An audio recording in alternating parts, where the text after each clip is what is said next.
ضرورت ہے، اللہ کی تقسیم ہے، اس نے اپنی حکمت سے کی۔ آگے فرمایا وَلَا تَقْتُلُوا أَوْلَادَكُمْ خَشْيَةَ إِمْلَاقٍ، اور اپنی اولاد کو اس ڈر سے مت قتل کرنا، مار ڈالو کہ تم ان کو کیا کھلاؤ گے، اس ڈر سے مت مارنا۔ آگے فرمایا نَحْنُ نَرْزُقُهُمْ وَإِيَّاكُمْ، ہم ان کو بھی دیں گے اور تم کو بھی دیں گے۔ پھر فرمایا إِنَّ قَتْلَهُمْ كَانَ خَطًا كَبِيرًا، ان کا قتل کرنا بہت بڑی خطا ہے۔ تو اولاد تو قتل مت کرنا، کیا کھلاؤں گے یہ سوچ کر۔ اور دنیا جی پریشان، ہم کیا کھلائیں گے، آگے کیسا ہوں گا، دنیا اتنی آبادی ہو جائیں گی تو فلاں ہو جائیں گا۔ یہ آپ کا کام نہیں، یہ پیدا کرنے والے کا کام ہے، سمجھے آپ، یہ پیدا کرنے والے کا کام ہے۔ چھوٹا سا ایک ڈیوائس آپ اگر خریدتے ہیں تو آپ کو وہاں لکھا ہوا آتا ہے کہ اگر آپ نے اس کا اسکرو کھول دیا یا اس کو کھولا تو کمپنی بولتی ہے ہم ذمہ دار نہیں، اس کو ہم نہیں بنائیں گے، ہماری چیزیں ہم اس کو جانتے ہیں کیسا کرنا ہے۔ تو اللہ تعالیٰ کا ذمہ رزق کا ہے، تو آپ فکر مت کیجیے۔ جب انسان نے رزق کے بارے میں فکر شروع کر دی نا، اپنے فکر سے مراد یہ سوچ رکھنا کہ حلال رزق کے لیے میں کیسی کوشش، یہ الگ بات ہے، لیکن صرف پورے مکمل سوچ کا محور جس کو کہتے ہیں نا، وہ جو مقام مرکز جو صرف جب بن گیا رزق رزق رزق، اور جب ہم نے سمجھا ہم دیتے ہیں تو پرابلم چالو ہو گئے۔ پھر ہاں آج ہم جانتے ہیں ایک زمانہ تھا لوگ اتنی ایک ایکڑ میں اتنی کھیتی، آج ہم جانتے ہیں کہ ایک ایکڑ میں 10 گنا زیادہ کھیتی ہو رہی، تو اللہ دے رہا ہے نا، اللہ کے اپنے طریقے بھائی، آپ کہیں کو سوچ رہے ہیں سب چیز۔ آپ اگر تھوڑا سا غور کریں دنیا اور کائنات کے اندر تو آپ تعجب کریں گے، پانی کے اندر اس قسم کی مچھلیاں ہوتی ہیں جن کو اگر آپ دیکھیں گے اور جن کے کھانے پینے کی تفصیلات دیکھیں گے تو آپ تعجب کریں گے کہ سبحان اللہ، کیسا اللہ کھلاتا ہے ان کو، ہے نا۔ انسانی جس کو ہم کہیں انسانیت نے جو سمندر کا سب سے بڑا جانور جس کو وہ جانتے ہیں وہ بلو ویل ہے، یہ ہم بیک ویل، ٹھیک، بلو ویل سب سے بڑا جانور، ٹھیک ہے، مطلب سمجھ لیجئے 20-25 ہاتھیوں کے برابر ایک مچھلی ہوتی ہے ماشاءاللہ، سمجھ رہے آپ، اور وہ ٹنوں میں کھانا کھاتی ہے ایک وقت میں، اور سارا دن صرف چرتی رہتی ہے سمندر میں، اللہ کھلا رہا ہے اس کو۔ حالت یہ کہ جب وہ مر جاتی ہے اور نیچے جا کر تل میں لگ جاتی ہے، تقریباً 2.5 سے 5 سال تک سمندر کے دوسرے جانور اس سے غذا حاصل کرتے ہیں، مانو 2.5 سے 5 سال تک، اتنا ہوتا ہے اس میں ذخیرہ۔ آپ سوچیں نا ایک 25 ہاتھی کے برابر کوئی چیز ہو، اتنا ذخیرہ اتنا ہے اس کے اندر کہ جو دوسرے جانور جو ایکو سسٹم چلتا ہے پورا ایک، سمجھ رہے ہیں بات۔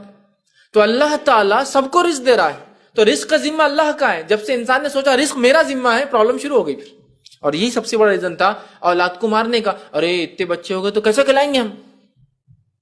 میں ایک مثال دیتا ہوں آپ کو، یہ جو بچوں کے تعلق سے لوگ چلاتے ہیں نا، میں ایک مثال دیتا ہوں، نہیں اتنی آبادیاں فلاں ہو جائیں گی، اتنی آبادیوں سے یہ ہو جائیں گا، اتنی آبادیوں سے وہ ہو جائیں گا۔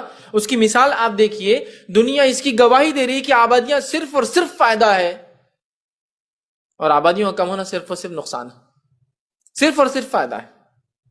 معلوم آپ کو آبادیوں کا ہونا صرف اور صرف فائدہ ہے۔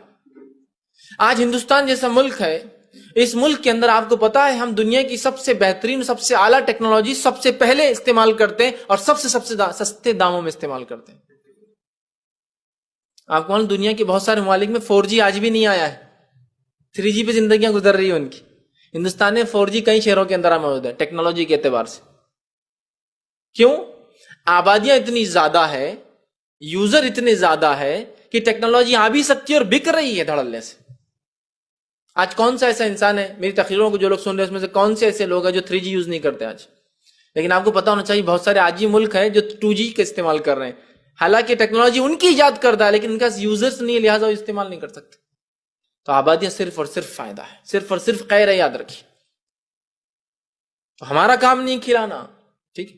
چائنا نے یہ سوچا نہیں آبادیاں بڑھ جائیں گی تو بڑی مشکل ہوں گی، حساب کتاب کیا اور راشن کارڈ دے دیے لوگوں کو۔ چائنا میں 2 بچے ایک انسان پیدا کر سکتا ہے، فرسٹ بچہ ہو گیا ٹک مارک ہو جاتا ہے، کمپیوٹر سسٹم میں ڈال دیا جاتا ہے، اگلی بار کہیں اللیگل بھی ہوگا تو ڈیٹیکٹ ہو جاتا ہے یہ وہ ہے، معلوم آپ۔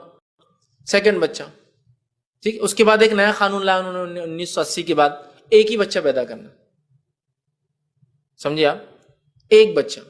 اس سے پہلے کی اسکیم تھی ان کی 2 بچے پیدا کرنا، اگر والدین ایک کریں گے تو پوتوں کو 3 کی اجازت رہیں گی۔ آفرز بھی دیکھیے کیا دیے تھے انہوں نے، 2 کی اجازت ہے، لیکن آپ 2 نہیں کرتے، 1 ہی کرتے تو آپ کے بچوں کی اجازت مل سکتی، پھر 3 کی پیدا کرنے کی کنٹرول لایا انہوں نے، پھر 1 کا کر دیا قانون۔ اور ہندوستان جس میں حکومت نے یہ کام نہیں کیا، لاگو کی پالیسیز لیکن حکومتی طور سے نہیں کی، نتیجہ یہ کہ ہندوستان میں 70% آبادی، 60 سے 70% آبادی ان لوگوں کی ہے جو 20 سال سے کم ہے، اور 30% آبادی وہ ہے۔ تو آج ہندوستان کا مین پاور سارے دنیا کو چلا رہا ہے۔ آبادیاں کبھی بھی وہ نہیں ہے، یہ کرپشن ہے ممالک کا جو برباد کرتا ہے۔ تو رزق نہیں. ہاں دوسری فکری آپ کو صحت کا مسئلہ ہو سکتا ہے, سمجھ رہا, حالات کے مسائل بھی ہو سکتے ہیں, تربیت کا مسئلہ بھی ہو سکتا ہے. ٹھیک, تو اس کے لیے شرعی احکامات کیا ہے؟ فیملی پلاننگ ان اسلام نام سے میرا ایک عنوان ہے, اسلام اور خاندانی منصوبہ بندی. اس میں نے سارے حلال طریقے اور حرام طریقوں کا تذکرہ کیا, اس کو لوگ دیکھ سکتے ہیں, سمجھ رہے ہیں. تو رزق مسئلہ نہیں ہوتا. اللہ کہہ رہا ہے وَلَا تَقْتُلُوا, اولاد کو مت مارو, اس ڈر سے کیا کھلاؤں گے, ان کو بھی ہم دیں گے تم کو بھی دیں گے, ان کا قتل کرنا بہت بڑا جرم, بہت بڑا جرم. آگے اللہ نے فرمایا کہا